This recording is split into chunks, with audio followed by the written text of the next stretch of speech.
Chapter 532 मुर्दों का शहर, शेरा का कहर। शौर्य और शेरा ने कंजर महाद्वीप पर प्रवेश कर लिया था। साथ ही इस दौरान इन दोनों ने आते ही यहाँ फैले अंधेरे के साम्राज्य और दानवों के अड्डों में सेंध लगा दी थी। इस वक्त दोनों मिलकर एक दानवों के शहर के बाहर पहुंचे थे।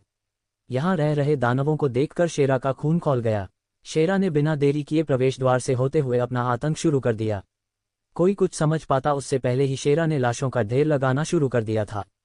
दानवों में अफरा-तफरी मची हुई थी। दानवों की दर्दनाक चीखें हर तरफ गूंज रही थी। शेरा किसी पागल कुत्ते की तरह जो नजर आए उसे अपने नुकीले और धारदार जबड़ों से काटे जा रहा था। वहीं दूर खड़ा शौर्य ये सब तिरछी मुस्कान लिए देख रहा था। उसके हाथ का डमरू त्रिशूल एक मंद लेकिन भयानक कंपन से हिल रहा था, मानो वो भी बेताब हो रहा हो इन दानवों को नष्ट करने के लिए। तभी शेरा अपने शिकार के बीच रुक गया और बोला, भाई बीच में कूदने की सोचना भी मत। आज अपन का टाइम है, अपन को इनसे निपटने दो। ऐसा कहकर शेरा ने अपना काम जारी रखा, पर शेरा की बात सुनकर अब तक उत्सुकता से भरा हुआ शौर्य गुब्बारे से निकली हवा की तरह पिचक कर खड़ा हो गया। उसका त्रिशूल भी शांत हो गया। शौर्य ने प्रवेश द्वार के बाहर एक कुर्सी लगाई और उसके पर पैर मोड़कर बैठ गया। अपनी अंगूठी से मरकट मदिरा की बोतल निकालकर प्याले में भरकर आराम से पीने लगा। इधर अंदर की तरफ शेरा ने तबाही का आगाज किया था। ऊपर से शेरा इस दौरान अलग अलग घातक श्रेणियों को रचते जा रहा था, जिस वजह से सारे दानव जो भेष बदलकर इंसानी रूप में थे अचानक अपने अलसी रूप में आ रहे थे, जिस वजह से शेरा उन्हें पलक झपकते ही खत्म किए जा रहा था। शहर में रह रहे ये सारे दानव मजदूर वर्ग के या सामान्य सैनिक स्तर के दानव थे, पर शेरा की नजरों में उनका वर्ग मायने नहीं रखता था। उसके लिए बस इन्हें मारना जरूरी था। एक अभूतपूर्व तबाही का मंजर दानवों ने यहाँ महसूस किया। 1 घंटे के समय अंतराल में पूरा दानव शहर तबाही के कगार पर खड़ा हो गया। हर तरफ दानवों की लाशें फैली नजर आ रही थी। कुछ दानव अभी भी अपने आधे कटे शरीरों को घसीटते हुए मदद की गुहार लगा रहे थे, पर जैसे ही कोई आवाज करता शेरा उन्हें पलक झपकते ही चुप कर देता। शेरा इस वक्त क्रूरता और भय का एक मिला जुला संगम लग रहा था। वो जिस गली से गुजरता वहां भय और मौत की आहट छा जाती। दानवों के दिल और दिमाग ने काम करना बंद कर दिया था। ये दिखने में जितना भयावह था उतना ही शौर्य के लिए मनोरंजनात्मक था। जब शहर का आखिरी दानव मारा गया तब शौर्य धीरे से अपनी कुर्सी से खड़ा हुआ और फिर लापरवाही से हाथ झटकते हुए बोला, अब क्या इन घरों और इमारतों को भी तोड़ने का इरादा है क्या तुम्हारा? हमें इनकी आवश्यकता होगी, इसीलिए बेहतर होगा कि तुम इन इमारतों को न तोड़ो। शौर्य के ऐसा कहते ही शेरा रुक गया और पीछे पलटकर अपना शरीर झटकते हुए अपनी जुबान से मुंह पर लगा दानवों का रक्त साफ करते हुए शौर्य के पास आया और सिर उठाकर उसे देखने लगा, मानो वो कह रहा हो, बोलो बोलो, देखा ना मैं भी कितना शक्तिशाली हूं। शेरा की ऐसी अकड़ देखकर शौर्य ने तंज कसते हुए कहा, अगर तुम्हारी जगह तारा होती तो वो इतना समय नहीं लगाती। वो तो बस पलक झपकते इन्हें खत्म कर चुकी होती। तुमने बेवजह 1 घंटे से अधिक समय लगाया, पैसा बर्बाद, भेड़ चोर। शौर्य की बात सुनकर शेरा की सारी अकड़ फूस हो गई और वह किसी हरे हुए योद्धा की तरह शौर्य के सामने झुककर खड़ा हो गया। शेरा को ऐसी देखकर शौर्य को अंदर ही अंदर काफी अच्छा लगा। कुछ देर पहले शेरा ने भी ऐसी ही शौर्य की सारी हवा निकाली थी। उसके बाद शौर्य और शेरा ने वहां पर अपना पसंदीदा काम किया, जो जाहिर है इनके खजानों और संपत्ति को लूटना। यहाँ दानवों ने अंधेरी शक्ति से काया पत्थर एकत्रित किए। ये एक तरह से काली आध्यात्मिक ऊर्जा से बने पत्थर थे, जो कि दानवों और अंधेरे के साधकों के असली साधना सामग्री थे। इसके साथ ही अंधेरी शक्ति पर चलने वाले कई सारे हथियार और सामान शौर्य और शेरा ने अपनी अंगूठियों में भर लिए और वहां से अपने अगले मुकाम की ओर निकल गए। वहीं से दूर कंजर महाद्वीप के दूसरे कोने में एक काले वस्त्र धारण किए, गले में मुंडमाला पहने एक महिला दोनों हाथों में खूनी ऊर्जा प्रकट कर रही दरांतियां पकड़कर आगे बढ़ रही थी। उसकी नजर जिस किसी अंधेरे साधक पर पड़ रही थी या किसी दानव पर पड़ रही थी, वो पल भर में उन्हें मौत के घाट उतारे जा रही थी। उस महिला के लंबे काले घने बाल इतने सघन थे कि उसके शरीर के काले रंग में वो घुलमिल जा रहे हो। किसी ने अपने सपने में भी ऐसे भयावह रूप को कभी नहीं देखा था। ऐसा रूप उस औरत का दिखाई दे रहा था। उसके हर कदम के साथ दानवों में आतंक निर्माण हो रहा था, पर वो थी कि रुकने का नाम नहीं ले रही थी। वो बिना रुके आगे बढ़ते हुए हर दानव और अंधेरे के अनुयायियों को मौत के घाट उतारे जा रही थी और उनके शरीरों को अग्नि के हवाले किए जा रही थी। जैसे जैसे वो आगे बढ़ रही थी वहां की आसपास फैली काली ऊर्जा उसके शक्तियों के सामने दबी जा रही थी और उसकी जगह ग्रह की शुद्ध आध्यात्मिक ऊर्जा ले रही थी। इधर शौर्य और शेरा कंजर महाद्वीप के अगले हिस्से में पहुंच चुके थे। यहां आते ही उन्होंने एक भव्य मंदिर देखा जो काली ऊर्जा को धड़ल्ले से उत्सर्जित किए जा रहा था। इस मंदिर का हर एक पत्थर अंधेरे की ऊर्जा से भरा हुआ था। मंदिर के अंदर कोई घंटी नहीं थी और ना ही कोई दिया जल रहा था। यहाँ बस अंधकार की अंधकार था। वहीं मंदिर के मंडप में हजारों को संख्या में अंधेरे के अनुयायी हाथ जोड़े बैठे थे और एक बूढ़ा आदमी मूर्ति के सामने बैठकर लोगों को उपदेश दे रहा था। अंधेरे का स्वीकार करो और अमरत्व प्राप्त करो। हमारे भगवान, हमारे प्रभु तमस के आशीर्वाद से हम अंधेरे का साम्राज्य आधे समरलोक पर प्रस्थापित कर चुके हैं। अगले दानव आयाम के खुलते ही हम अंधेरे के साथ ही अंधेरे की इस धरोहर को और आगे बढ़ाएंगे। हमारे मालिक हमें शक्तियां दे, साहस दे और इस ऊर्जा को हमारे जीवन अनुभव को बदलने का मौका दे। तभी मंदिर के गर्भगृह के अंदर लोगों के शरीर से निकली ऊर्जा को तेजी से सोखा जा रहा था। यह नज़ारा काफी डरावना था, पर इससे भी डरावना मंजर तो अभी बाकी था, क्योंकि गर्भगृह में इन लोगों की जो ऊर्जा सुखी गई थी उसे कुछ ही पल नदी निगलने के बाद काले रंग की रोशनी गर्भगृह से बाहर निकली और वो बैठे हुए लोगों के सिर के ऊपर मंडराने लगी। पलक झपकते ही गर्भगृह से एक मूर्ति नुमा साया बाहर निकला और उसने सभी उपस्थित लोगों को अपने शरीर से काली ऊर्जा के प्रकाश को उनके शरीर में प्रवाहित कर दिया। तभी वहां उपस्थित लोग अपने घुटनों पर बैठकर उस साये को नमन करने लगे। हर एक साधक इस वक्त झुककर उस मूर्ति से आशीर्वाद ले रहा था। इस मूर्ति का रूप बेहद ही काला था, इतना काला कि उसके अंदर रोशनी भी सीधा सोख ली जाए। उसका रूप काफी उग्र और आंखें नुकीली लग रही थी। हाथों में अजीब सा दिखने वाला हथियार था, जो पहले तो बिल्कुल कमल की तरह था, पर ध्यान से देखने पर पता चलता था कि उस कमल की पंखुड़ियां बिल्कुल धारदार ब्लेड की तरह थी। इस मूर्ति को देखकर बाहर खड़ा शौर्य भी अंदर तक हिल गया। तभी शेरा थोड़ी चिंता भरी आवाज में बोला, ये तमस की प्रतिकृति है। इस मूर्ति को तमस ने कृष्ण विवर के पत्थर से बनाया है। अपन को ज्यादा तो पता नहीं, पर एक बात जरूर है कि तमस इस मूर्ति के जरिए अपनी शक्तियों का कुछ अंश इन लोगों को हर प्रार्थना के बाद देता है। ये सुनकर शौर्य और भी चकित होकर उस मूर्ति को देखने लगा। तभी शेरा ने और अधिक जानकारी देते हुए कहा, असल में ऐसा तुम भी कर सकते हो। बस तुम्हें अपनी मूर्ति बनानी है और उसके अंदर तुम्हारी चेतना का हल्का अंश छोड़ देना है। शौर्य ने दोनों हाथों को एक दूसरे से रगड़ा और कहा, ये काफी इंटरेस्टिंग बात लग रही है शेरा। लगता है मुझे भी अपने भक्तों को ऐसे ही ताकतवर बनाना चाहिए। ये सुनकर शेरा ने सिर घुमाकर शौर्य को ऊपर से नीचे देखा और अपनी नाक मोड़ते हुए कहा, तुम तो रहने दो। अगर तुम ऐसे भक्त पा लेते हो तो मुझे डर है कि कहीं तुम उन्हें भी लूट ना लो। इस पर शौर्य का चेहरा थोड़ा बिगड़ गया, पर उसने शेरा को फिलहाल के लिए कुछ ना कहना सही समझा। उसके बाद शौर्य ने अपना पूरा ध्यान उस मंदिर की ओर केंद्रित किया और अपने दोनों हाथों को हवा में उठाते हुए एक हाथ में नरक अग्नि को प्रकट किया और दूसरे हाथ में विद्युत ऊर्जा को प्रकट किया। उसके बाद अपने 8 तत्वों की ऊर्जा को एकत्रित किया, फिर दोनों ऊर्जाओं को एकत्रित कर दिया। पलक झपकते ही अचानक से सारी बिजलियां मानो तत्व ऊर्जा के बवंडर में घुल गई हो। शौर्य ने उसके बाद उस उफनते हुए ऊर्जा के गोले को आसमान की ओर हवा में छोड़ दिया और अपनी तर्जनी उंगली का उपयोग करके उस गोले को नियंत्रित करते हुए मंदिर की ओर छोड़ दिया और कहा, हैप्पी दिवाली दानवों, तुम्हारी आत्माओं को कभी शांति ना मिले। उसके साथ ही शौर्य पलटकर सीधा आगे बढ़ गया। क्या होने वाला है आगे? क्या यहाँ कोई बड़ी तबाही नाचने वाली है? कौन है वो महिला जो दानवों को मारते हुए आगे बढ़ रही है? कौन निकला है दानवों और अंधेरे के साधकों की मौत की सौगात लेकर? दोहरा घाव। शौर्य जब कंजर महाद्वीप पर पहुंचा तो उसने यहां आते ही तबाही मचाना शुरू कर दिया था। शौर्य ने सबसे पहले किनारे पर मानव दास व्यापारियों से इंसानों को मुक्त कर दिया था। उसके बाद अब वो दोनों तमस के एक भव्य मंदिर में पहुंच गए थे। यहां सभी अंधेरी शक्तियों के अनुयायी अपनी भक्ति की शक्ति के बदले तमस से शक्तियां प्राप्त कर रहे थे। वहीं तमस के कुछ चमचे लोगों का दिमाग खराब करने का काम कर रहे थे। शौर्य से ये देखा नहीं गया और शौर्य ने एक शक्तियों पूंज बनाकर उन पर फेंक दिया। शौर्य तेजी से वहां से पलटकर शेरा के साथ दूर चला गया। दूर आते ही पीछे की तरफ से पहले तो दर्द भरी चीखें सुनाई दी और मांस के काटने की आवाजें आने लगी। ये चित्र कटी हृदय द्रावक था। इसे देखने पर अच्छों का पसीना निकल जाता। जब सारी आवाजें शांत हुई तो शौर्य ने अपनी एक आंख को पीछे की ओर किया और धीरे उस नजारे को देखा। शौर्य के पीछे लाशों का ढेर लगा हुआ था और उसका शक्तिपुंज किसी ब्लेड से बने बवंडर की तरह रास्ते में आ रहे हर उस चीज को सफाई से काटे जा रहा था, मानो हजारों तेज तलवार एक ही जगह पर एक ही समय में एक साथ हमला कर रही हो। शक्तिपुंज से बिजलियों की धारा अनियंत्रित होकर थोड़े थोड़े समय में चमक रही थी। तभी उस मूर्ति से एक काले शक्ति का जाल बाहर निकला और उसने शौर्य के पुंज को पकड़ने की कोशिश की। तभी एक गहरी मगर थोड़ी डरावनी आवाज उसके अंदर से आई, किसका दुस्साहस हुआ जो यहां आकर मेरे ही भक्तों पर हमला करे? तुझे पता नहीं दुष्ट कि तू इस वक्त इस भगवान तमस के मंदिर में खड़ा है। मैं तुम्हें भस्म कर सकता हूं। ऐसा कहने के बाद मूर्ति के अंदर से काली मगर चमकदार ऊर्जा के रूप में तमस का साया बाहर निकला। इस वक्त तमस का रूप एकदम पारदर्शी था। यहां तमस अपनी दिव्य आत्मा के रूप में आ चुका था। शौर्य और शेरा ने दूर से तमस की इस आकृति को देखा और दोनों के चेहरे खिल उठे। शौर्य ने फिर भी तुम उसके पास जाकर उससे बहस करने के बजाय अपना विजय धनुष बाहर निकाल और उसे पर प्रत्यंचा चाहकर वज्रबाण का आह्वान किया। बिजलियों की कड़कड़ाहट और अनियंत्रित तरीके से बिजलियों की चिंगारियां इधर उधर घूमने लगी। उन्हें अपनी शक्तियों से नियंत्रित करते हुए शौर्य ने एक बाण का आकार दिया। उसके बाद अपने धनुष की प्रत्यंचा खींचकर शौर्य ने तमस की उसे पारदर्शी आकृति की ओर बिना कुछ कहे छोड़ दिया। शौर्य का हमला इतना जबरदस्त था कि तमाशा को कुछ सोचने समझने का भी मौका नहीं मिला, ना ही अपनी बात पूरी करने का। एक जबरदस्त धमाका हुआ और तुम उसकी वह मूर्ति और उसकी पारदर्शी आकृति वहां पर टुकड़ों में ढेर हो गई। अपनी नाक पर उंगली रगड़ते हुए शौर्य ने बड़े ही बिंदास अंदाज में कहा, साला यहाँ फालतू की बातें करने का किसके पास समय है?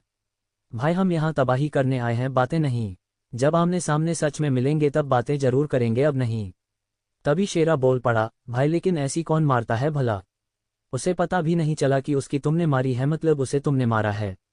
शौर्य ने ये सुनकर अपना सिर हिलाया और वहां से आगे की ओर निकल पड़ा। शौर्य ने जिस मंदिर में तबाही मचाई थी वो मंदिर अंधेरे के साधकों का एक पूर्ण शक्तिपीठ था। यहाँ तमस जागृत अवस्था में उपस्थित था, तो जाहिर बात थी कि इसकी खबर आग की तरह अंधेरे के साधकों के मुखिया तक पहुंचनी ही थी। कंजर महाद्वीप के बिल्कुल अंदरूनी हिस्से में एक साधक अपनी चीर साधना में लीन था। जैसे ही तमस का पारदर्शी रूप नष्ट हुआ वैसे ही इधर इस साधक को खून की उल्टी आ गई और उसकी साधना अचानक भंग हो गई। जब उसने अपनी अंतर्दृष्टि से इस घटना का पता करने की कोशिश की तभी उसे तमस की आवाज अपने सिर में सुनाई दी, मूर्ख मानव, तू अभी भी साधना में लीन है। इधर शत्रु कब का कंजर द्वीप पर आ चुका है और उसने मेरे जागृत रूप को तोड़कर रख दिया है। उसे शत्रु ने हजारों अनुयायियों की लाश बिछाई है। ये सुनकर उसे साधक ने अपने सीने में उठ रहे दर्द को दबाया और हाथ जोड़कर तमस से प्रणाम करते हुए बोला, प्रभु मुझे क्षमा करें, मैं अभी उसे शत्रु को ढूंढता हूं और उसका सिर काटकर आपके सामने लाता हूं। ये सुनकर तुम उसकी आवाज थोड़ी नर्म हो गई। तमस ने उसके बाद कुछ मंत्र बुदबुदाए और उस साधक के शरीर में हुए जख्म तुरंत भर गए। उसके बाद तुम उसकी आवाज आनी बंद हो गई। इधर उसे साधक ने तुरंत खड़े होते हुए लगभग दहाड़ते हुए अपने साथियों को आवाज लगाए। लगभग लाखों अंधेरे की अनुयायी पलक झपकते ही उसके सामने प्रकट हो गए। उसने अपने हाथ की तलवार को हवा में लहराते हुए चिल्लाकर कहा, हम पर आक्रमण हो चुका है, अब हम उसके अपने पास आने का इंतजार नहीं करेंगे, हमें सीधा उसकी तरफ जाकर उसे खत्म करना है। सभी लोगों को युद्ध के लिए तैयार होने के आदेश दे दो। साथ ही दानवों को भी संदेश पहुंचा दो कि शत्रु कंजर महाद्वीप पर प्रवेश कर चुका है। तभी भीड़ में खड़ा साधक आगे आते हुए बोला, महामहिम ये शत्रु किस दिशा से आ रहा है? उसके इस सवाल पर वह साधक भी थोड़ा सा चढ़ते हुए बोला, तू आम खाना गुठलियों क्यों गिन रहा है? फिर भी तेरी जानकारी के लिए बता दूं कि यह शत्रु पश्चिम दिशा से हमारी ओर आ रहा है। इस पर भीड़ में खड़े उसे साधक ने तुरंत कहा, महामहिम यहाँ कुछ तो गड़बड़ है, क्योंकि हमें मिली सूचना के अनुसार यह शत्रु तो पूर्व दिशा की ओर से आ रहा है। ये शत्रु एक महिला है जिसके हाथ में 2 तलवारें हैं और आंखों में सिर्फ तबाही के नजारे। मनु माँ काली स्वयं समरलोक में आई हो। जब उसे साधक ने इसे सुना तो उसने अपनी आंखें बंद की और अपने ध्यान को मंदिर की ओर केंद्रित कर दिया। जब उसने मंदिर की अवस्था को अपनी चेतना से देखा तो उसके माथे पर पसीने आने लगे, क्योंकि अभी भी मंदिर के प्रांगण में एक शक्ति पुंज तैर रहा था और रास्ते में आ रही हर उस सजीव निर्जीव वस्तु को निगल रहा था। वही 2 साए तेजी से उसकी दिशा की ओर बढ़ रहे थे। आकर से इतना पता चल रहा था कि एक साया इंसान का है तो दूसरा साया किसी जानवर का है, पर वह कैसे दिखते हैं यह नहीं पता चल रहा था। उसे सड़क ने अपने माथे की पसीने को पोंछा और फिर थोड़ा गंभीर होते हुए कहा, मैंने देखा है कि यह शत्रु पश्चिम दिशा के हमारे शक्तिपीठ में तबाही मचाकर हमारी ओर ही निकला है। पश्चिम दिशा की ओर से आने वाले शत्रु 2 लोग हैं। तभी उसे मैदान में आसमान से अंधेरे की अनुयायियों का पुराना प्रमुख और वरिष्ठ बुजुर्ग धीरे से प्रकट हुआ। उसने आते ही गहरी आवाज में सभी साधकों को चेतावनी देते हुए कहा, हमारे ऊपर दोनों तरफ से हमला हुआ है। हमारे विरुद्ध 2 शत्रुओं ने एक साथ 2 दिशाओं से चालाकी है। ये शत्रु कोई सामान्य शत्रु नहीं है, उनकी शक्तियां अपार लग रही है। इसीलिए इस लड़ाई को हल्के में मत लेना, क्योंकि यह हमारे अस्तित्व की लड़ाई हो सकती है। इस नई बात को सुनकर वहां एकत्रित सभी साधक एकदम से पीले पड़ गए। उन्होंने कभी मन में भी नहीं सोचा था कि एक दिन कोई कंजर महाद्वीप पर आकर ऐसे तबाही मचा सकता है। सभी अंधेरे की अनुयायियों को ये कंजर की किसी अभ्यारण्य की तरह था। यहाँ वह मुक्त रूप से अंधेरी की पूजा कर सकते थे और उसकी शक्तियां अर्जित कर सकते थे, लेकिन अब इस जगह पर किसी ने सेंध लगा दी थी। पूर्व दिशा की ओर नजरें इससे भी अलग थे। हाथों में तलवार लिए खून में नहीं हुई महिला मां काली की तरह आगे बढ़ रही थी और रास्ते में आ रहे हर उसे दानव और मानव साधक को गाजर मूली की तरह काटे जा रही थी। उसे महिला के गहरे काले बाल उसकी पीठ पर चिपके हुए थे, क्योंकि वह सभी के सभी खून से भरे हुए थे। जानू उसे महिला ने दोनों और इन साधकों के खून से अपने बालों का श्रृंगार किया हो। उसके शरीर पर स्थित साड़ी अब खून से भरी हुई थी। इस रूप को देखकर ऐसे लग रहा था मानो साक्षात मां दुर्गा दोनों का अंत करने जमीन पर उतर आए हो। इन सभी घट रही घटनाओं से अनजान शौर्य बिंदास होकर शेरा के साथ अगले मुकाम की ओर निकल पड़ा था। शौर्य को यहाँ उपस्थित काली ऊर्जा बिल्कुल भी परेशान नहीं कर पा रही थी, क्योंकि वह 8 तत्वों का स्वामी था। काली ऊर्जा भी इन तत्वों में शामिल थी, इसलिए यहाँ ये काली ऊर्जा शौर्य के लिए आध्यात्मिक ऊर्जा का काम कर रही थी। वही शेरा की अपनी ऊर्जा भी इस ऊर्जा से मेल खाती थी, इसलिए उसे भी कोई भी परेशानी नहीं थी। पर उसे महिला के लिए ऐसा नहीं था, उसे आगे बढ़ते हुए कई ऊर्जा के प्रभाव को भी नष्ट करना पड़ रहा था। इसीलिए वह बीच बीच में थोड़ा रुक कर अपनी आध्यात्मिक ऊर्जा को पुनः एकत्रित करती थी और काली ऊर्जा को आगे की ओर धकेलती थी। कौन है ये शक्तिशाली महिला जो दानवों के और अंधेरे की शक्तियों का काल बनकर टूट पड़ी थी? क्या होगा शौर्य का अगला मुकाम? क्या ये साधक शौर्य को रोक पाएंगे? 534 अंधेरे में रोशनी की किरण। शौर्य कंजर महाद्वीप के दोनों और अंधेरे के अनुयायियों के क्षेत्र में प्रवेश कर चुका था। यहां आते ही शौर्य ने तमस का मंदिर तबाह कर दिया और वहां से आगे बढ़ गया। दूसरी ओर शौर्य और उसे अनजान महिला के लगातार आक्रमण के कारण दानव और अंधेरे के साधक बौखला गए थे। इसीलिए उन्होंने इन दोनों बढ़ती हुई शक्तियों को रोकने के लिए सेना का गठन करने का निर्णय ले लिया।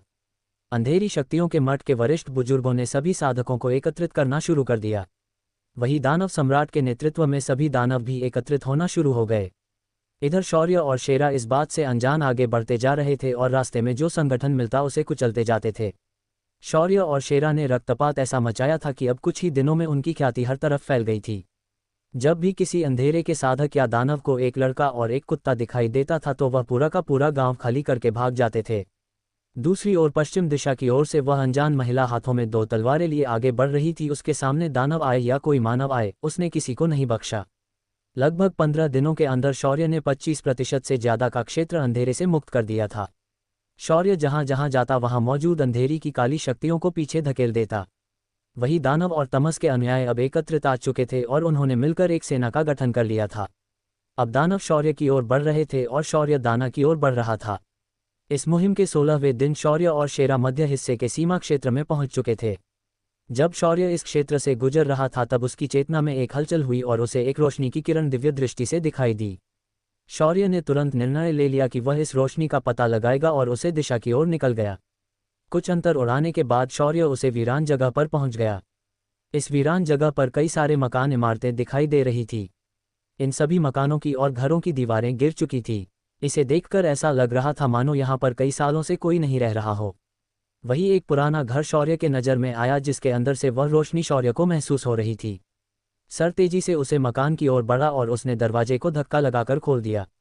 जैसे शौर्य अंदर पहुंचा तो उसने अपने सामने का नज़ारा देखकर अपने बढ़ते कदमों को रोक लिया। छोरी के सामने इस वक्त एक छोटी पीतल की मूर्ति थी। उसे मूर्ति के अंदर से ये दिव्या रोशनी निकल रही थी। इस मूर्ति के बगल में एक 16-17 साल के आयु का लड़का बैठा था।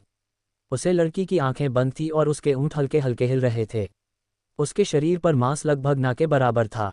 पूरा शरीर किसी कंकाल की तरह नजर आ रहा था। बाल लंबे होकर उसके पीठ से होकर जमीन से टिक रहे थे। आंखें गहरा गई थी और उसका सीना धीरे धीरे हिल रहा था। उसके सीने में हो रही हलचल के वजह से ही शौर्य का सकता था कि वह लड़का जीवित है। जैसे ही शौर्य आगे बढ़कर उसे बच्चों को बचाने की सोच रहा था तभी शेरा ने अपने बाएं पैर से शौर्य के पैर पर थपथपाया। ये देखकर शौर्य तुरंत रुक गया। तभी शेरा ने उस मूर्ति की ओर इशारा किया। शौर्य ने उसे मूर्ति को ध्यान से देखा और उसकी आंखें हल्की सी सिकुड़ गई।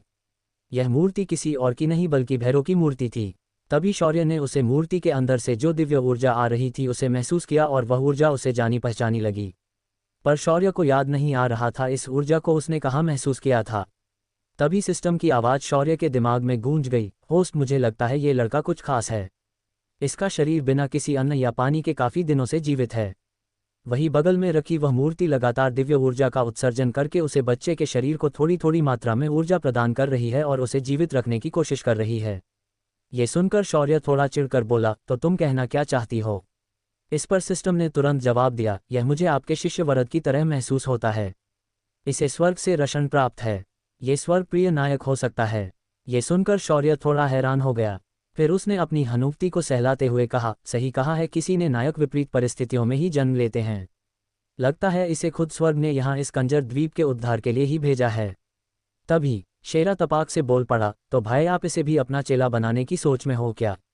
इस पर शौर्य ने अपना सर नाम हिलाया और कहा, हर स्वर्ग प्रिय नायक को अपना चेला बनाते बैठूंगा तो एक दिन खुद स्वर्ग भी मेरा केला बनने के लिए मजबूर हो जाएगा। पहले तो हमें इसे बचाना चाहिए। ऐसा कहकर शौर्य हल्के कदमों से आगे बढ़ा और नीचे बैठकर उसे लड़के के बगल में रखी मूर्ति को प्रणाम किया। यह मूर्ति शौर्य की नहीं बल्कि पूर्ण भैरव की मूर्ति थी। मूर्ति को प्रणाम करते ही शौर्य ने उसके पश्चात उसे लड़के के माथे पर अपनी 2 उंगलियों को रखा और उसकी स्मृति को छानने लगा। कुछ ही समय में चेहरे को उस लड़के की सारी जानकारी मिल गई। शौर्य ने उसके बाद उसे लड़के के दोनों कंधों पर अपना हाथ रखा और अपनी आध्यात्मिक ऊर्जा को उसके शरीर में प्रविष्ट कर दिया। आध्यात्मिक ऊर्जा के उसके शरीर में प्रविष्ट होते ही उसकी चेतना सागर जागृत हो गया और वह धीरे धीरे होश में आने लगा। जैसे ही उसे लड़के ने अपनी आंखें खोली, उसकी आंखों से सुनहरे रंग की रोशनी निकली और पलक झपकते ही गायब हो गई। कुछ देर ऐसे ही आंखें खोलकर देखने के बाद अंत में उसे लड़के ने सूखे गले से आवाज निकाली, आप कौन है?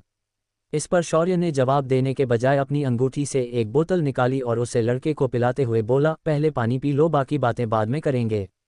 उस लड़के ने ये सुना तो तुरंत अपने जकड़ चुके हाथों को धीरे धीरे उठाने की कोशिश की और बोतल को पकड़ने के लिए हाथों को बढ़ाया। उसकी असमर्थता देखकर शौर्य ने अपने हाथों से उसे पानी पिलाया। पानी की कुछ घूंटे पीने के बाद ही उसे लड़के के शरीर में अचानक शक्ति का संचार हो चुका हो और धीरे धीरे उसका शरीर सामान्य होने लगा। शौर्य ने उसे लड़के को असल में आध्यात्मिक पानी पिलाया था। जैसे ही उसका शरीर सामान्य हो गया, वह लड़का उठकर खड़ा हुआ और हाथ जोड़कर प्रणाम करते हुए ऐश्वर्या से बोल, महोदय आप कौन है? और इस कंजर महाद्वीप पर जब इंसान ही इंसान को खाने लगा हो, वहां आप मुझ जैसे लड़के को पानी पिलाकर पुण्य कर रहे हो। इस पर शौर्य ने अपने बालों में हाथ फेरते हुए कहा, मैं यहाँ पाप को मिटाने आया हूँ। अगर मैं पाप को मिटाने आया हूँ तो जाहिर है कि मैं पुण्य का साथी हूँ। एक प्यासे को पानी पिलाना मेरा धर्म है और भले मैं इस पाप से भारी जगह पर खड़ा हूँ, लेकिन मुझे मेरा मानव धर्म पता है। ऐसा कहकर शौर्य वहां से उठ खड़ा हुआ और उसे बालक का नाम लेते हुए बोला, तो अगर तुम अंधेरे शक्तियों की अनुयायी उपमन्यु के बेटे हो, लेकिन तुम्हारे शरीर में तो कोई अंधेरी की शक्ति अस्तित्व में नहीं है, फिर तुम इस श्रापित जगह पर जीवित कैसे रहे? इस सवाल पर अंगद ने थोड़ा चौंकते हुए शौर्य को देखा और जवाब देने की बजाय सवाल पूछा, आपको मेरा नाम कैसे मालूम महोदय? इस पर शौर्य ने हल्का शर्माते हुए कहा, वह मैं तुम्हारी स्मृतियों को तुम्हारे होश में आने से पहले ही देख लिया था। ऐसा करना सही नहीं, पर सुरक्षितता के कारण मैंने ऐसा किया, उसके लिए मुझे माफ करना। ये सुनकर अंगद ने शौर्य से हाथ जोड़ और कहा, मेरे पास ऐसा कुछ भी नहीं है जिसे मैं छुपाता हूँ। भले आपने मेरी स्मृतियों पढ़ी होगी तो आपको भी अच्छे से मालूम है कि मेरे पास कुछ भी नहीं है जिसे मैंने छुपाया है। रही बात मेरे जीवित रहने की, तो मुझे मेरे प्रभु भैरव ने ही जीवित रखा है। कुछ सालों पहले मेरी मुलाकात एक साधु से हुई थी, जब मैं कंजर महाद्वीप के किनारे पर स्थित दसों के व्यापारियों के अड्डे पर पहुंचा था। वहां उसे साधु ने मुझे और मेरे साथ कई लोगों को बचाया और उन्होंने हम सभी के हाथों में ये छोटी मूर्ति समाधि और हमें बताया गया कि हमें प्रभु भैरव के आने का इंतजार करना पड़ेगा। बाकी लोगों ने उनकी बातों पर विश्वास नहीं किया और उन्होंने अपनी अपनी मूर्तियां उसे साधु को वापस कर दी, पर मैं इस मूर्ति को अपने साथ रखा और इसे वापस लेकर यहाँ आ गया। उसे लड़के की बात सुनकर शौर्य भी थोड़ा चकित हो गया। शौर्य ने उसकी स्मृति में देखा था कि एक केसरी वस्त्र पहने साधु इस लड़के को बचाता है, पर शौर्य ने उसे साधु को कभी देखा नहीं था। लेकिन इस मूर्ति से निकल रही ऊर्जा उसके लिए काफी जानी पहचानी थी। ऐसा कौन होगा जो यहाँ आकर इन्हें बचाकर इस मूर्ति को इस बच्चे के हाथ में देकर चला गया था?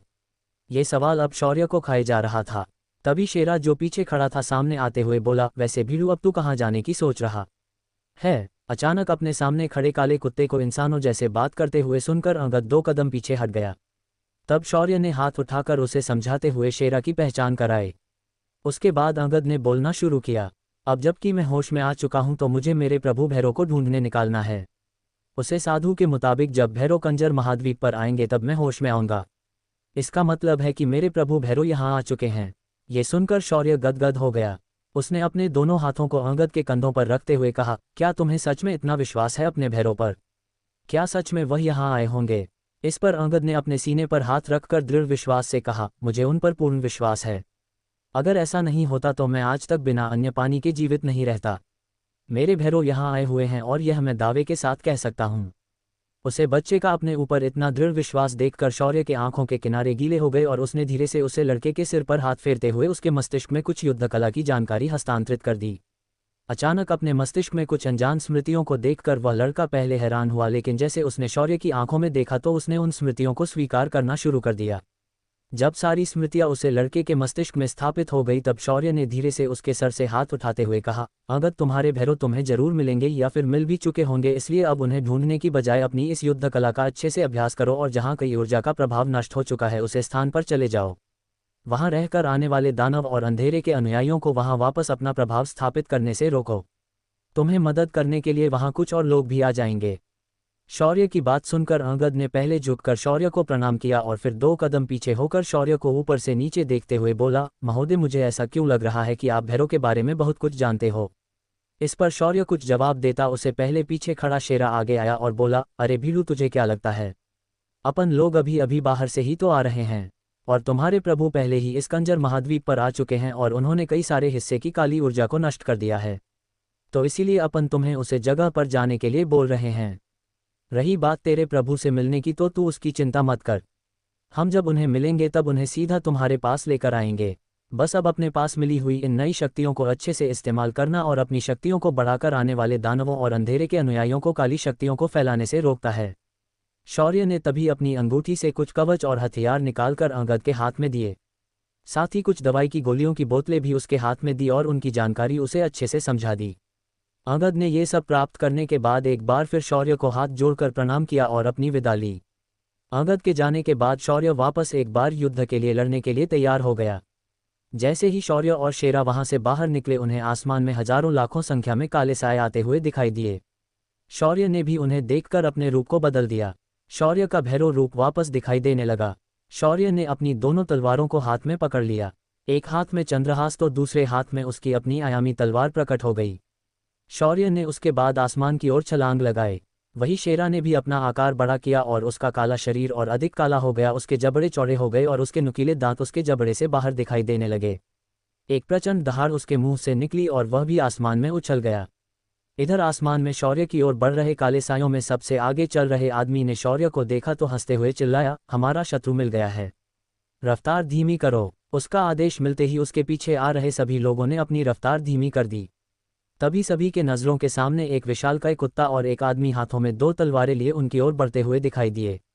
जैसे ही शौर्य उन लोगों के पास पहुंचा, सबसे आगे खड़े कल कवचधारी आदमी ने शौर्य को देखकर पूछा, कौन हो तुम, अपनी पहचान बताओ। ये सुनकर शौर्य भी उनके सामने हवा में आकर रुक गया। उसके बाद शौर्य ने अपने दोनों हाथों की तलवारों को मजबूती से पकड़ते हुए ऊंची आवाज में कहा, मैं अंधेरे का काल हूं, मैं महाकाल का भक्त भैरव का वारिस, समरलोक का स्वामी शूर भैरव हूं। इतना कहने के बाद शौर्य की सारी शक्तियां उसके शरीर से किसी बाढ़ की तरह फूट पड़ी। पद्म स्तर की साधना का दबाव चारों तरफ फैल गया। आसपास के हवा में आयामी दरारें प्रकट होने लगी। काली ऊर्जा का प्रभाव अचानक नष्ट हो गया और हर तरफ फैल काला अंधेरा पीछे हट गया। कौन थे ये लोग जो शौर्य के सामने आए थे? इनका नेतृत्व कौन कर रहा था? क्या शौर्य इन सभी लोगों से अकेले लड़ पाएगा? क्या वह महिला भी यहाँ पहुँच जाएगी? 535 शक्ति परीक्षण। शौर्य ने अंगद को मदद करके उसे जगाकर बाहर भेज दिया था। उसके बाद शेरा और शौर्य जैसे ही वहां से निकलकर आगे बढ़े, उनका सामना लाखों की संख्या में आए हुए दानवों और अंधेरे के साधकों से हुआ। शौर्य ने उन्हें अपनी पहचान बताई और अपना भैरव रूप प्रकट कर दिया। शौर्य की शक्तियों का भयंकर दबाव हर तरफ फैल गया। सारे दानव सैनिक और अंधेरे के साधक उसकी शक्तियों के दबाव तले दबने लगे।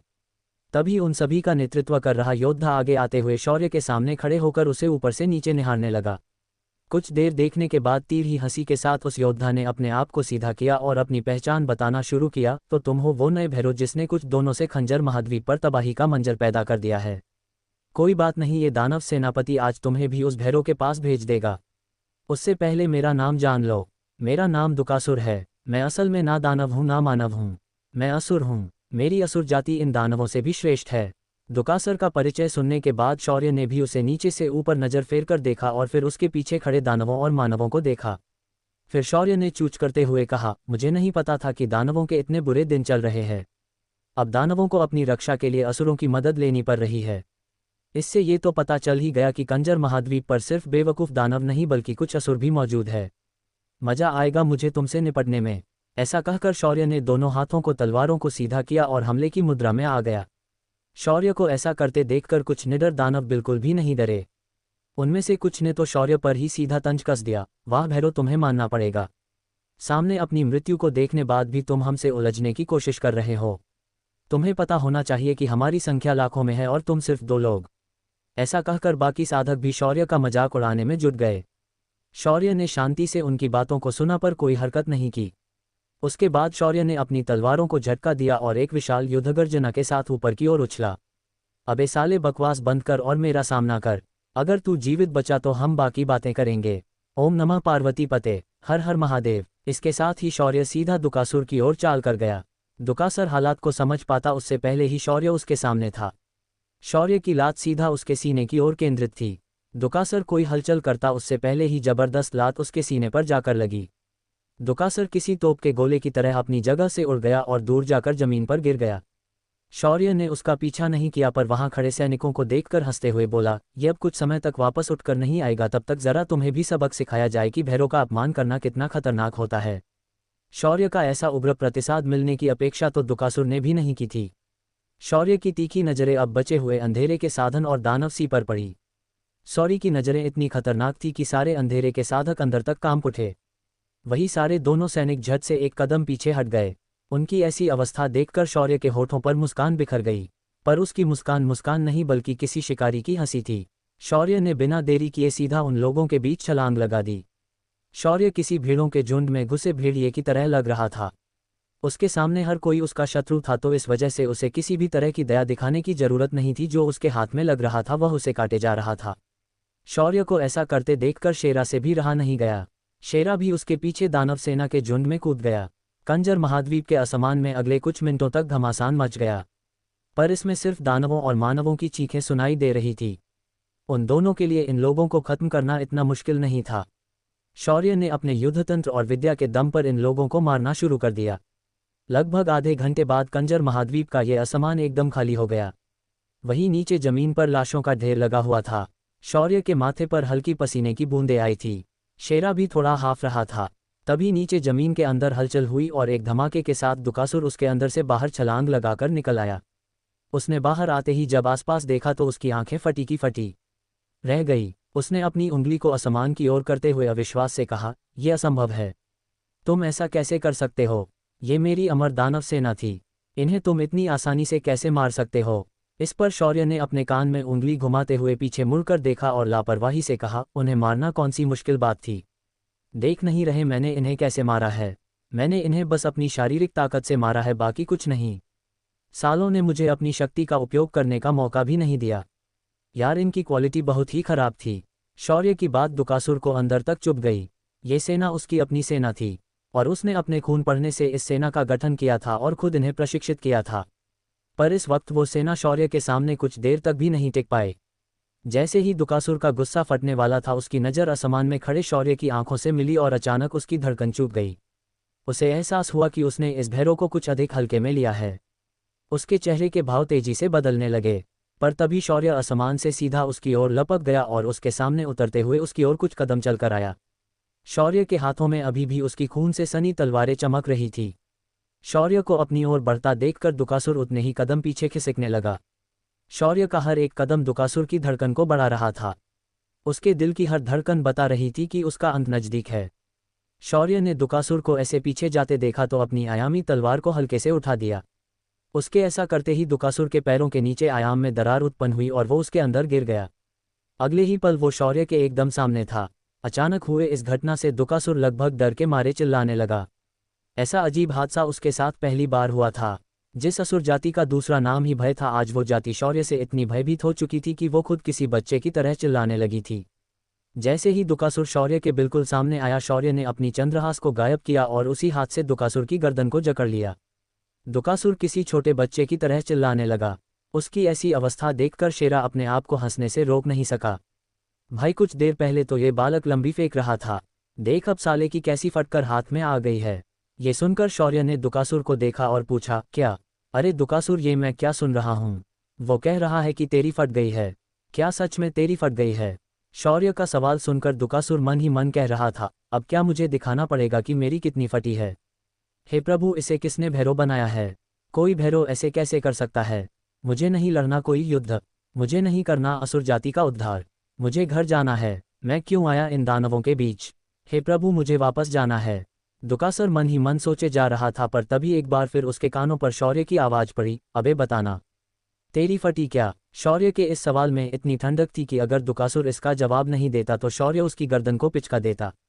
ये सुनकर दुकासुर तुरंत होश में आया और हड़बड़ी में बोल पड़ा, हाँ मेरी फटी पड़ी है, मुझे जाने दो। मैं मूर्ख अपनी शक्तियों पर घमंड कर बैठा, मुझे छोड़ दो। शौर्य ने यह सुना तो शेरा को देखकर बोला, यार तू सही कह रहा है, इसकी सच में फटी पड़ी है। मुझे लगता है इसे अपने रास्ते भेज देना चाहिए। अपनी बात खत्म होते ही शौर्य जिस हाथ से दुकासुर की गर्दन को पकड़ा था उस हाथ पर नरक अग्नि प्रकट हो गई। अचानक दुकासुर का पूरा शरीर काले रंग के आग की लपटों से घिर गया। उसके मुंह से कुछ आवाज निकल पाती उससे पहले ही दुकासुर का शरीर हवा में घुल गया। जब इधर ये सब हो रहा था तब कंजर महाद्वीप के दूसरी तरफ उस महिला के सामने भी ऐसी ही विशाल सेना खड़ी थी। उस महिला ने जब इस विशाल सेना को देखा तो शौर्य की तरह कोई हरकत नहीं की। उसने शांति से अपने हाथों से कुछ हस्तमुद्राएं बनाई और आसमान में हर तरफ सुनहरे कमल खिल गए।